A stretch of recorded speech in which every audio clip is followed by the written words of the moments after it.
Сюрприза от погоды в самом начале праздничной недели казанцы точно не ожидали. Из окон не видно соседнего дома, машины сложно найти в сугробах. Кто все-таки выехал на дороге, застрял в 9-бальных пробках. Это максимально в этом декабре. На дорогах снежная каша, из-за чего скорость упала в 2 раза. Так, если все нормально, ехать 40 минут. А мы ехали чуть ли не 1,5 часа. В 2 раза уж, считай, больше. И не очищение, очень плохо.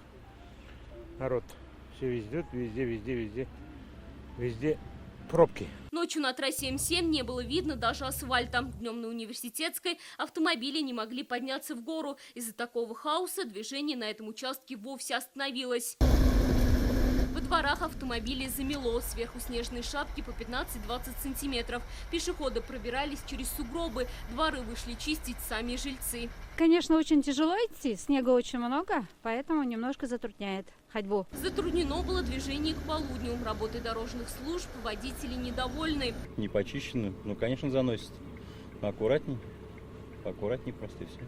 Особо предприимчивые казанцы воспользовались снегопадом. Чтобы заработать от 2000 рублей, готовы почистить территорию частного дома. Еще накануне дорожные службы Казани перешли на усиленный круглосуточный режим. За ночь с улиц города вывезли почти 2500 тонны снега. За сутки использовали 1500 тонн противогололедных материалов.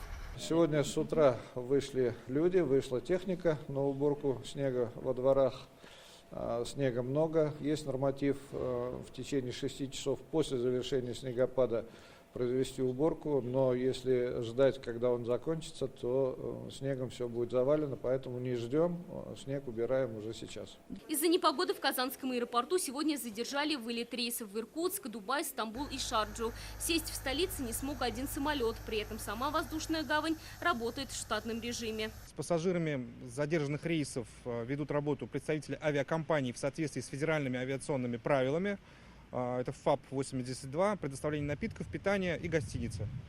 Просим пассажиров выезжать в аэропорт Казань заблаговременно, учитывая дорожную обстановку. Мощный снегопад синоптики объясняют активным южным циклоном. За ночь в республике выпало до 17 миллиметров осадков. Наибольшие значения в Чисто-Полиярске – это 40% от месячной нормы. В то же время в Татарстане сохраняется аномально теплая погода. По словам специалистов, в течение дня должно выпасть еще столько же снега, а завтра циклон постепенно начнет отходить. В предстоящие сутки циклон будет постепенно отходить дальше на север. Мы окажемся в его тыловой части. Ночью еще сохранится небольшой, местами умеренный снег, но сильных снегопадов уже не ожидается. Днем завтра небольшой снег.